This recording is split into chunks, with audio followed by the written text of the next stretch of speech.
Well, the original trifecta of throwback shooters has finally come to pass, starting with Dusk, then Medieval, and now finally Ion Fury, developed by Voidpoint and published by 3D Realms. If you've been keeping your eye on this thing, you'd know it's had a pretty interesting development history. There was that whole business with a certain heavy metal band in a lawsuit, but more interestingly than that, this is a game that's kind of been in the works for decades now. And it's the first time the build engine has been used commercially since World War II GI. And yeah, look, I've played that game and it sucks. Thankfully though, Ion Fury is a whole lot better than that. How do you like your ribs? Featuring Shelly Bombshell Harrison as its protagonist, she's a character that's been through a whole lot of iterations throughout the years before she ended up in Ion Fury. She first appeared in that earlier game called Bombshell, and if you don't remember that game, well, don't worry, you're not missing much. The story is actually a prequel to the events in Bombshell, where Shelly has taken on the evil Dr. Heskel. He's actually voiced by John St. John too, the same guy who voiced Duke. Sit down, little girl. This is your final warning. And Heskel is this big bald asshole who's attacking the city of Neo D.C. with his cyborg cultists. As you'd expect though for an FPS game that's trying to emulate its 90s counterparts, there's no real story to speak of. You get an intro cinematic that's a few still images that goes for a grand total of about 20 seconds. Then you're just thrown right into the action. Bring it on. Heskel appears throughout the game on these TV screens, but all he does is talk some shit. He's about as threatening as an old person armed with a fluffy pillow. Excuse me, miss. Have you seen an enormous security droid anywhere? I seem to have misplaced it. Anyway, the story doesn't really matter. It's the gameplay that matters the most. And at its core, Ion Fury is a mostly solid shooter. When you begin a new game, you've got 4 different difficulty modes to choose from. You've got First Blood, Wanton Carnage, Ultra Viscera, and finally Maximum Fury. Wanton Carnage, I'm guessing, is a reference to Wanton Destruction, the expansion pack for Shadow Warrior. And Ultra Viscera is an obvious reference to Ultra Violence from Doom. So we haven't even started the game yet and there's already 2 references to other first-person shooters. I mean, there's 3 if you include the very Wolfenstein 3D looking main menu. The thing is, the difficulty mode's going to affect the game in a pretty big way. You see, on the selection screen, Ultra Viscera tells you it's for FPS veterans. So you go ahead and choose it because that's what you indeed are. And I mean, anything but a difficulty mode intended for veterans is more for the kind of people who drink skim milk lattes. Then you start to play the game and you'll realise that Ion Fury is not messing around. Yeah, Ultra Viscera is the real deal. In fact, I'd go so far as to say that these difficulty modes are a bit misleading. First Blood is really easy mode, Wanton Carnage is normal, but then Ultra Viscera is more like a very hard difficulty. And then Maximum Fury is, I don't know, go fuck yourself.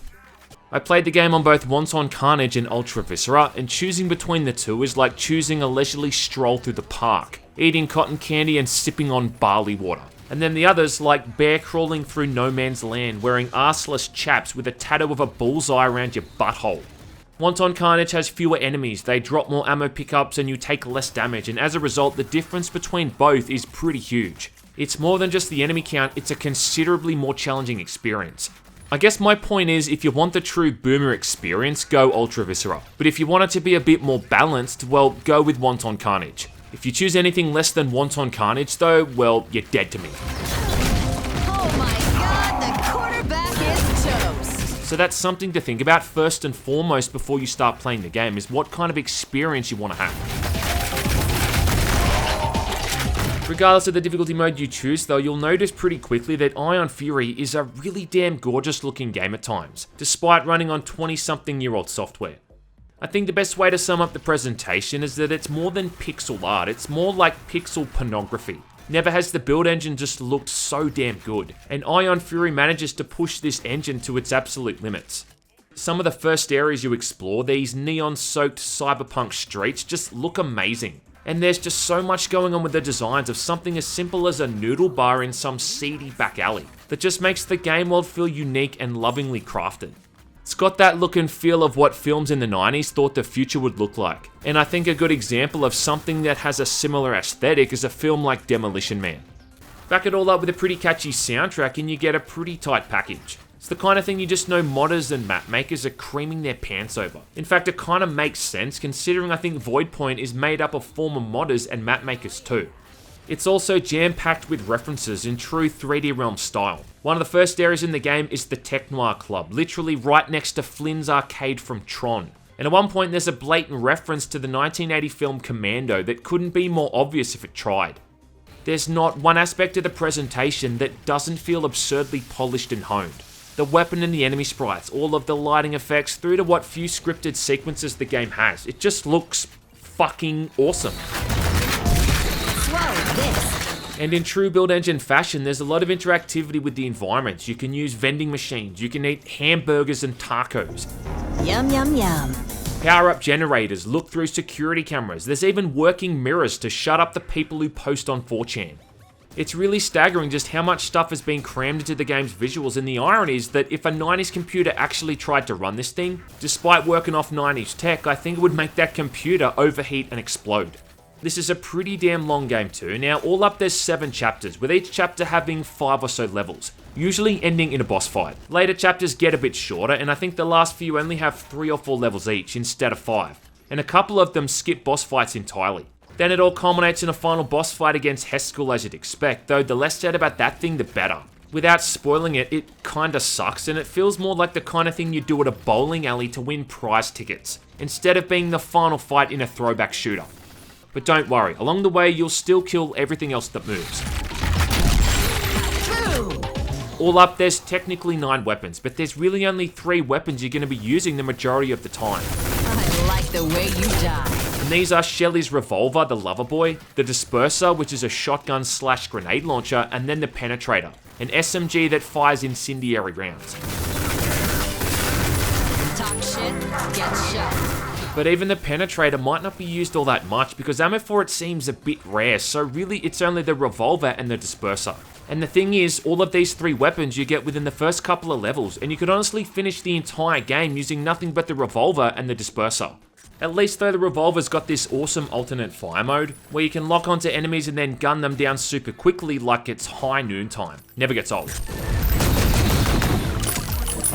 After that, you've got the bowling bombs, which are cool in concept. They're these little grenades that you charge up and throw out, and they home into enemies.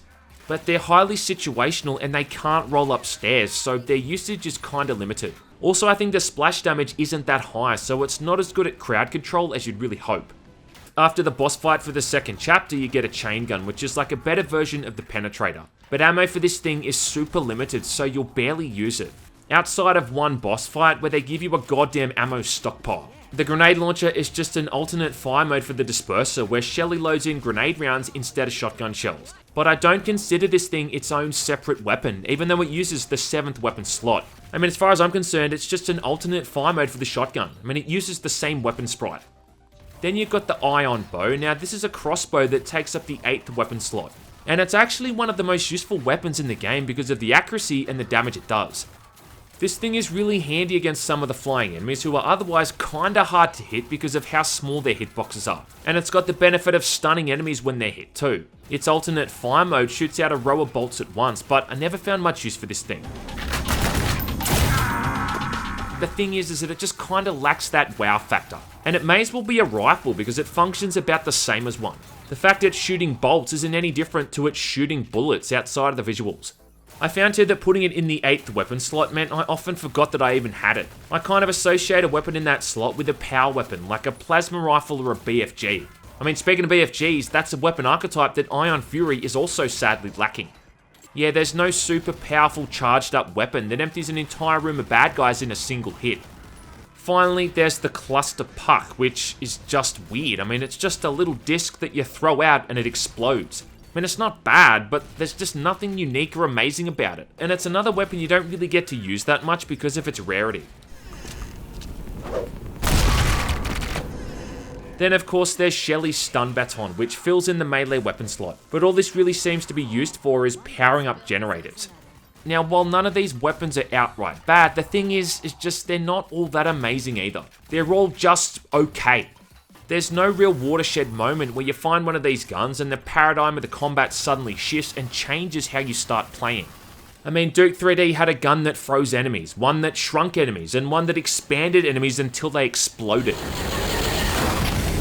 Blood had a gun that fired out electricity, a skull on the end of a stick that shot out fireballs, a voodoo doll, and weaponized aerosol cans. Even Shadow Warrior had a monster's heart that spawned in a spirit ally and a decapitated demon head with multiple firing modes that you could use by poking fingers into its gaping head wounds. And getting your hands on those weapons in all of those games would really open up your playstyle and give you so many options in how you wanted to start taking on enemies. And it's kind of funny that with Ion Fury, a game made now in the current year, running on the same engine and being able to take influence off everything that's come out since, just has such a generic and standard lineup of weapons. How you play the game from the first level is pretty much how you'll play it right up until the end. The actual core of the shooting, look, it ain't all that bad. The weapons, despite their mediocrity in design, still are pretty fun to use. And the jibs you get from explosions or setting enemies on fire with the penetrator is still pretty good stuff. It's just, it felt like it could have been a little bit more, do you know what I mean?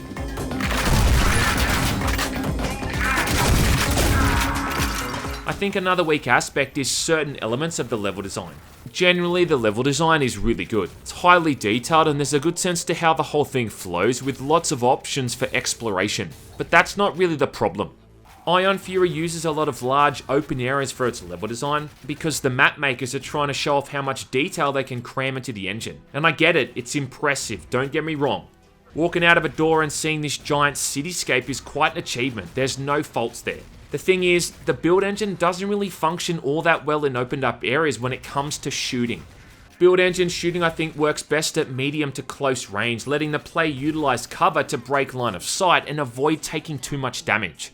But when you're standing in these giant football stadium-sized environments where there's a dozen hit-scanning enemies standing on different vantage points, it starts to feel very loose and sloppy because your sense of direction starts to get skewed, because you're coming under fire from half a dozen different positions. Often you bottleneck through these tunnels into these kind of large areas, and what you really have to do is hang back and take pot shots from the relative safety of these entryways, until everything is dead and you can safely proceed. Another thing is that there's a serious problem with the player's visibility, mostly with draw distances. I mean, to put it simply, enemies can attack you a lot of the time before you can even see them. Yeah, an enemy that's out of your view distance can still see you and fire at you. And no, upping the brightness or the gamma doesn't fix it. I tried that. The worst thing by far though are these little spider type enemies that the game has. And you know the type I'm talking about. We've seen these in games a dozen times. In Half-Life, this was the head crabs. In Doom, it was the Lost Souls. In Duke 3D, it was the sentry drones. Every first-person shooter has a variation of that enemy. Dodge this. Now, I don't mind fighting these things every now and then, but these enemies in Ion Fury are honestly in every single fucking level. And you encounter them so constantly that it just becomes so annoying. There is nothing fun about fighting these things. There's no skill to it. It's just lame and it slows you down. And I don't care if it's ironic. Ironically annoying enemies are still annoying. Someone taking a shit in my bowl of oatmeal, ironically, is still someone taking a shit in my bowl of oatmeal. Now I feel like eating some porridge.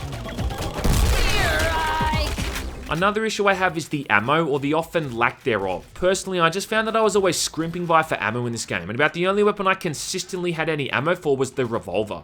But even for the other weapons like the penetrator and the disperser, which are the staple weapons for a first-person shooter, I was always scraping by. These are basically your chain gun and your shotgun in Doom, your riot gun and your Uzis in Shadow Warrior, or your sawn-off shotgun and Tommy gun in Blood.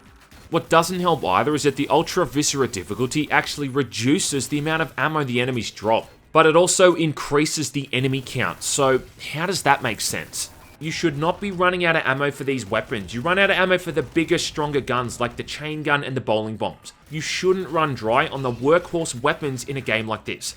Remember in Duke Nukem 3D how you never had any ammo for the shotgun and the Ripper? Yeah, me neither. It's just so weird to be sometimes scrimping by on ammunition in a game like this, where you're often up against quite literally dozens of enemies at once. There's a few ways to fix this, but I think the easiest one is just to have enemies drop ammo all the time. Like, you know, every single first-person shooter ever. Like in Doom, zombie men drop chain gun ammo, shotgun sergeants drop shotguns.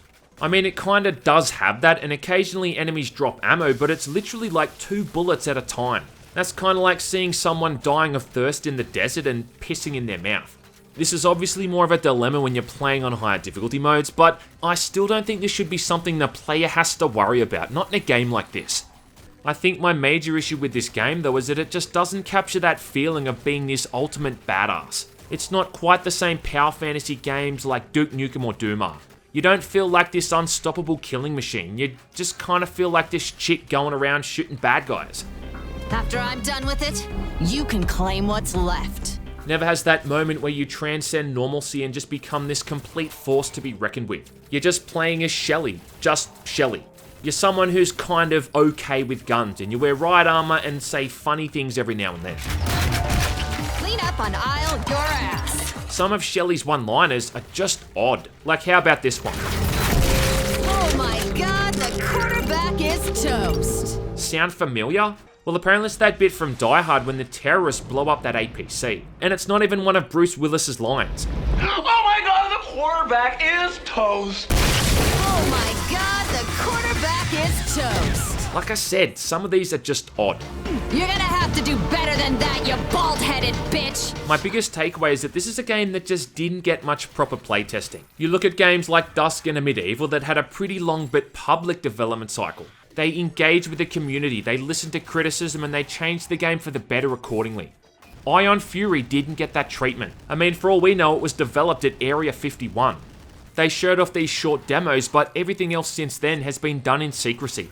And that's why I think it's full of all these little weird annoyances and issues that could have perhaps been improved if they just had have tested it with actual gamers and gotten criticism. Now, I'm not saying that every single game has to use that same development cycle. Gamers are a fickle bunch, but sometimes they can be the voice of reason and point out certain flaws you might have not noticed otherwise. I mean, people have been doing that on my videos for years now, and it's always helpful in some regard. The ending to the game is so sudden that if you turn away from the screen to sneeze or scratch your balls, you might genuinely miss it. Now, I don't think Ion Fury is a bad game. In actuality, I think it's really good. And the only reason I bring up all of these problems is that I do care about it. Also because people are going to rip my asshole in half in the comments if I don't. Maybe another part of it is that I'm just starting to get sick of these throwback shooters. I didn't mind it a couple of years ago when it was a new thing, but now it's just like the industry is being flooded with these pixelated old school first person shooters. And it's kinda starting to lose its appeal.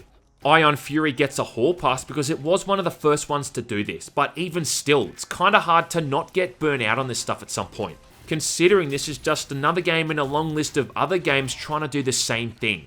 This is a 10 or so hour long first person shooter on the build engine, and you're going to be feeling those 10 hours by the end of it, let me tell you. And I can understand why some people might not be into this game to begin with.